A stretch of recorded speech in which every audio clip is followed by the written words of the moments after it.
The regular meeting of the Civil Service Commission for March 4th, 2026 will now come to order. Welcome in-person and online attendees. If you want to provide oral comments on any of the agenda items, please be sure you follow the instructions on the first page of the agenda. If you're attending this meeting in person and you would like to pull an agenda item for discussion, when asked, please stand and identify yourself by name or number, and we will return to your item after the consent agenda is approved.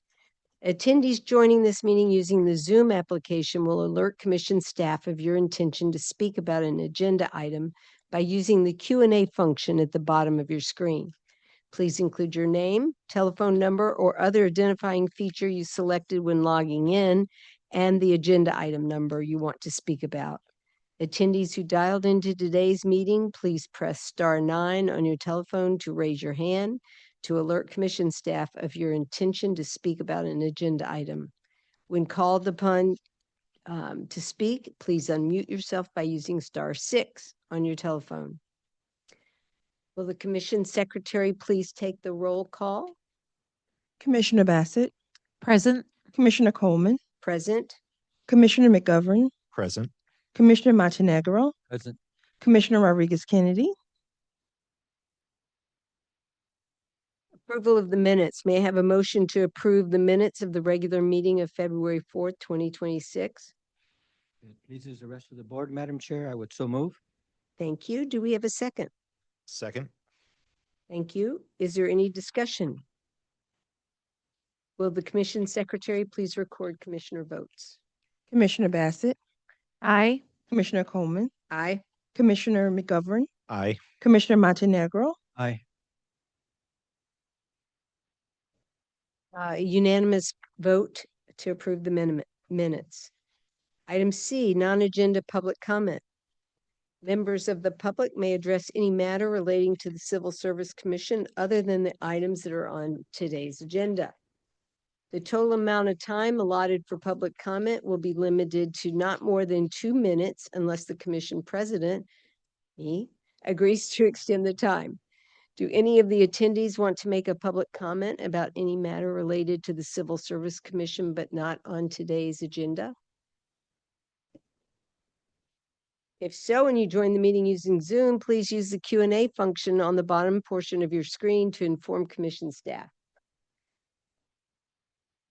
If you dialed into today's meeting, you may press *9 on your telephone to raise your hand to alert Commission staff. When called upon to speak, please unmute yourself by using *6 on your telephone. We will need to wait a minute in the event somebody wants to make a comment and is attempting to alert staff now. Will the executive officer please start a timer? My pleasure.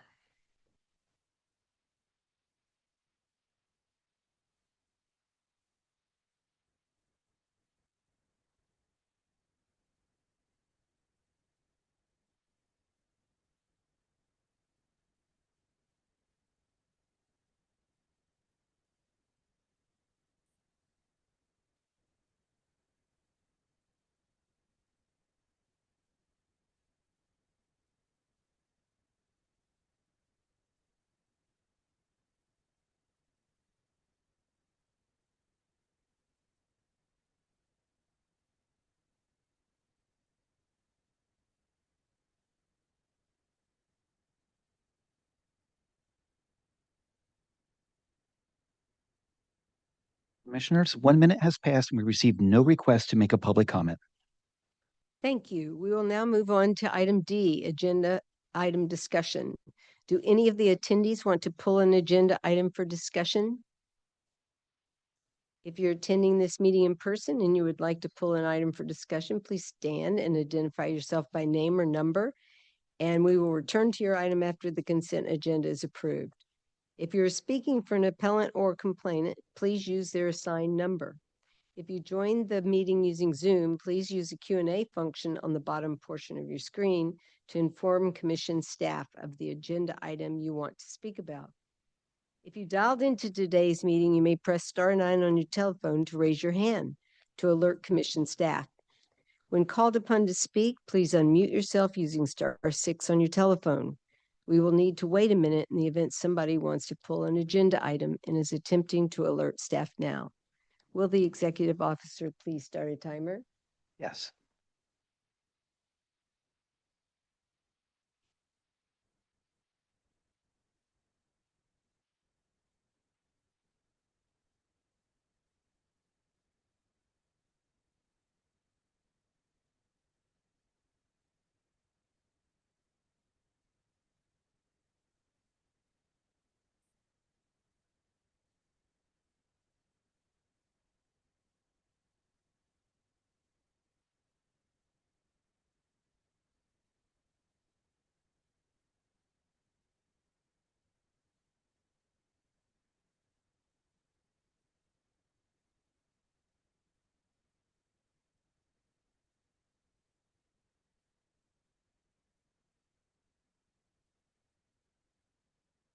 Commissioners, 1 minute has passed and we've received no request to pull an item for discussion. Thank you. We will now move on to formation of our consent agenda. Item E, will the commission secretary announce the items forming the consent agenda? Commissioners, item number 6 and 7 are automatically pulled for discussion. Therefore, items 1 through 5 and 8 form our consent agenda for today.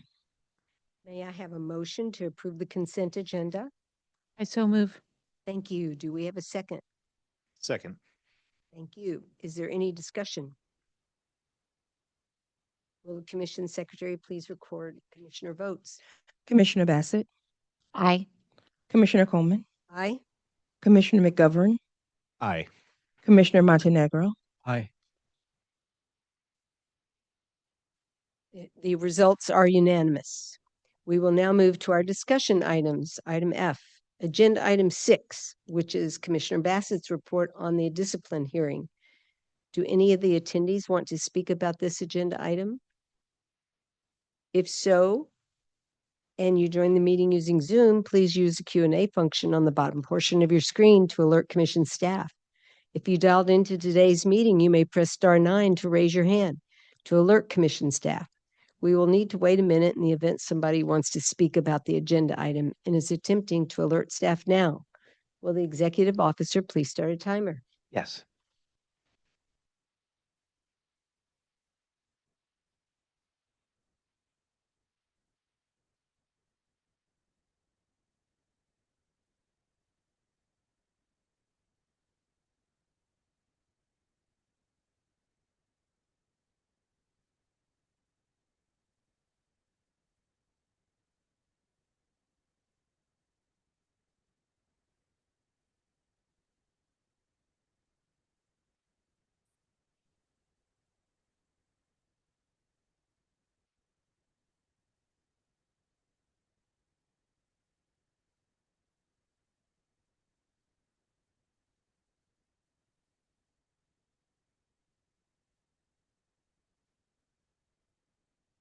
Commissioners, 1 minute has passed and we've received no request to speak about this agenda item. Thank you. Hearing none, Commissioner Bassett, please proceed with your report. Thank you. Appellant 2025-033P, hereby referred to as employee, appealed a final order of suspension and charges suspending her for 3 days, 24 hours from the position of Deputy Probation Officer in the Probation Department, was presented to the Civil Service Commission.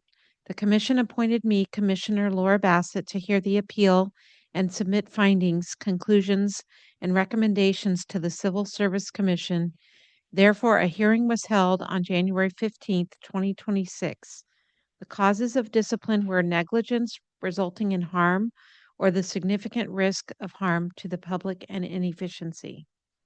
Findings of fact. The employee was the shift leader for the department's Youth Transition Campus Commitment and Detention Facility. During the late night shift, beginning the evening of August 29th, 2024, and ending in the morning of August 30th, 2024. Under normal circumstances, Central Control is staffed with 3 deputy probation officers. 2 of the deputies are each designated as a pilot and monitor activities, each using 3 computer screens that show live feeds from a total of 13 cameras throughout the YTC, and one deputy serving as the shift leader. Employee was assigned to the central control as shift leader, along with DPO Doe, who served as the pilot in that unit. Because there was only one pilot assigned, the employee was responsible for assisting the pilot in monitoring activities on the campus, while at the same time performing other tasks necessary to manage the operations of the YTC. On August 30th, 2024, at or around 12:43 a.m., San Diego Police Officer H arrived at the YTC facility to book a juvenile into the facility following transportation from Rady's Children's Hospital. The juvenile had previously been rejected from the facility and was transported to Rady's Children's Hospital for evaluation based on statements made indicating that the juvenile might harm himself, i.e., suicidal thoughts or tendencies. Officer H was allowed to enter the YTC facility in her vehicle, ultimately parking in the Sally Port outside the door to the facility's intake booking release unit. Officer H removed and stored her weapons in her vehicle and, taking paperwork with her, walked to the door of the IBR unit and buzzed or rang for entry. Officer H was allowed entry and after approximately 1 minute exits IBR and returns to her vehicle. While attempting to remove him from the vehicle, Officer H was attacked by the juvenile, knocking her to the ground. After struggling with the juvenile outside her police unit, the juvenile was able to stand free of Officer H and swung his fist at her. The juvenile had slipped one of the cuffs while in the vehicle, with the handcuffs remaining on the other hand. The juvenile proceeded to run away from Officer H, circulating around the Sallyport parking lot, attempting to find a way to escape by checking the IBR door, making efforts to scale the fences, and evading Officer H as she followed cautiously. After approximately 3 minutes, the juvenile finally dropped to the ground next to the police unit, and Officer H gained control by placing her hand on his shoulder and knee on his back and replaced the handcuffs. San Diego police responded to Officer H's radio call for assistance and took the juvenile into custody. Officer H suffered a concussion, a cut to her lip, and a chipped tooth caused by the juvenile's strikes to her head and body. During this time, the employee was collecting keys from the janitorial staff employed by Nova and returning their IDs to them. Once that was completed, the employee then returned to work on updating the SEP list, which is a list of juveniles who must remain separated from one or more fellow juveniles in the YTC due to court orders or to prevent discussions to corroborate a story if they were involved in the same incident or to keep one juvenile safe from another. Also during this time, DPO Doe, as the pilot, finally observed Officer H chasing the juvenile and radioed that the juvenile got loose. A call was made to the employee, the watch commander, and deputies in the IBR. It wasn't until after the San Diego police responded and gained access to the Sallyport by climbing the fence that an IBR deputy finally exited the door to the Sallyport. The employee did not observe any of the activity involving the chase around the Sallyport until she saw Officer H with her hand and knee on the juvenile. Conclusions. Employee is guilty of negligence as she failed to properly prioritize her work in central control in the early morning hours of August 30th, 2024. If she was unfamiliar with the operation of the cameras and computers that captured the activities at the YTC, she should have focused on overseeing the work of DPO Doe, the sole pilot, to observe the transfer of a juvenile by Officer H, and in particular, the few minutes it took for Officer H to remove the juvenile from the vehicle to make the transfer. This is especially important for the safety of the juvenile and the law enforcement personnel transporting the juvenile when, as she knew, the IBR deputies were no longer going out to assist in the process at that time due to shortages in staffing. Employees guilty of inefficiency by failing to recognize and address the need to monitor the Sallyport and IBR activities upon the arrival of a juvenile in police custody.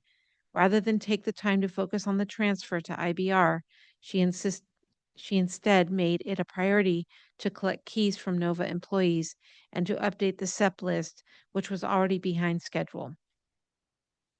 Level of discipline. Despite her negligence and inefficiencies during the early morning hours of August 30th, 2024, this hearing officer recognizes that the department must share in some of the blame. New equipment requires new training, not simply an observation. It must be easy to understand how to select screens and choose the proper camera. Also, allowing central control, and IBR for that matter, to operate without the minimum number of deputies can only lead to difficulties for deputies, juveniles, and law enforcement personnel involved in the transfer and booking of juveniles at YTC. Based on these mitigating factors, it is my belief that the discipline of the employee should be reduced. Based on the findings and conclusions set forth above, I hereby recommend the following decision. 1, that the final order of suspension and charges suspending employee for 3 days, 24 hours each, be modified and reduced to a suspension of 2 days for 16 hours. That employee be awarded back pay, benefits, and interest for the 1 day of 8 hours of suspension served in excess of 2 days, 16 hours. And 3, that the proposed decision shall become effective upon the date of approval by the Civil Service Commission, and I so move. Thank you, Commissioner Bassett. Do we have a second? Second. Thank you. Is there any discussion? Will the Commission Secretary please record Commissioner votes? Commissioner Bassett, Aye. Commissioner Coleman, Aye. Commissioner McGovern, Aye. Commissioner Montenegro, Aye. The vote is unanimous. Agenda item 7, which is Commissioner Bassett's report on a discipline hearing. Do any of the attendees want to speak about this agenda item? If so, and you join the meeting using Zoom, please use the Q&A function on the bottom portion of your screen to alert Commission staff. If you dialed into today's meeting, you may press *9 to raise your hand to alert Commission staff. We will need to wait a minute in the event somebody wants to speak about this agenda item and is attempting to alert staff now. Will the executive officer please start a timer? Yes.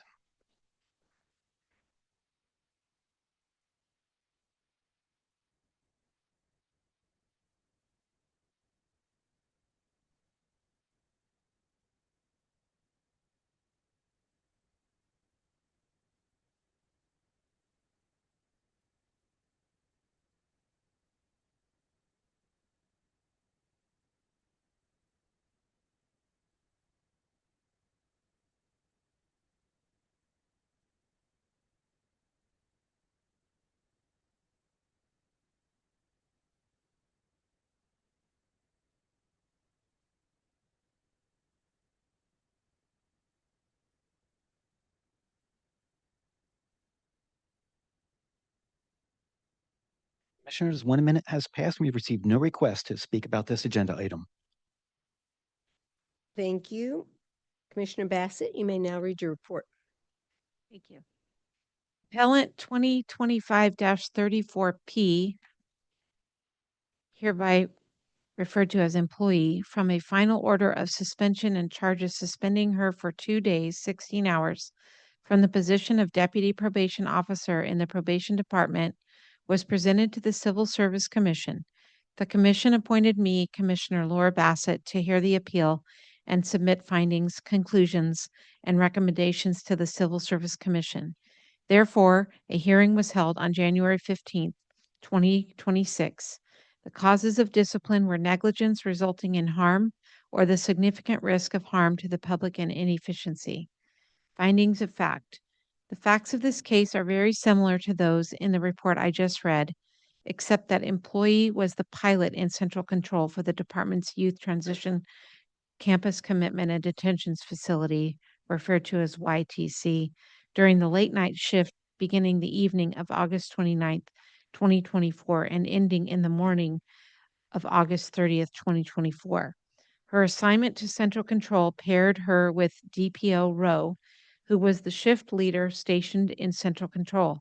Since the facts are so similar and for the sake of brevity, I won't repeat them. Conclusions.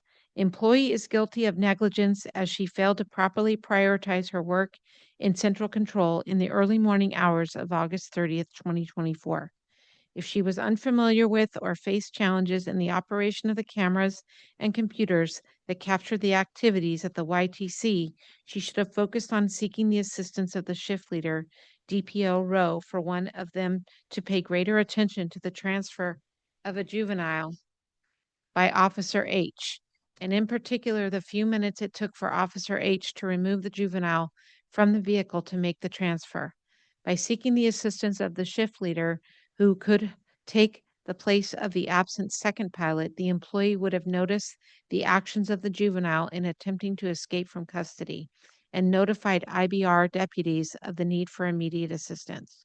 This is especially important for the safety of the juvenile and the law enforcement personnel transporting the juvenile when, as she knew, the IBR deputies were no longer going out to assist in the process at the time due to shortages in staffing. Employee is guilty of inefficiency by failing to recognize and address the need to monitor the Sally Port and IBR activities upon the arrival of a juvenile in police custody. Rather than take the time to focus on the transfer to IBR, she instead made it a priority to continue scanning other cameras during the incident, at a time where most activity and movement of staff and juveniles is comparatively reduced. Further, returning to the task to update the SEP list, which was already behind schedule, was a lesser priority. Level of discipline. This hearing officer recognizes that department shares some of the blame. New equipment requires new training, not simply an observation. It must be easy to understand how to select screens and choose the proper camera. Also, allowing central control, and IBR for that matter, to operate without the minimum number of deputies can only lead to difficulties for deputies, juveniles, and law enforcement personnel involved in the transfer and booking of juveniles at YTC. Despite all this, employees' actions and inactions during the early morning hours of August 30, 2024 were negligent and inefficient, resulting in injuries to Officer H. It is my belief that the discipline of the employee is appropriate. Recommendations. Based on the findings and conclusions set forth above, I hereby recommend the following decision. 1, that the final order of suspension and charges suspending employee for 2 days, 16 hours, be affirmed, and that the proposed decision shall become effective upon the date of approval by the Civil Service Commission, and I so move. Do we have a second? Second. Thank you very much. Any discussion? All those, will the secretary please record the commissioner's votes? Commissioner Bassett, Aye. Commissioner Coleman, Aye. Commissioner McGovern, Aye. Commissioner Montenegro, Aye. The vote is unanimous. That concludes today's meeting. Thank you for attending. The next commission meeting is scheduled for April Fool's Day, April 1st, 2026. This meeting is adjourned. Thank you, commissioners.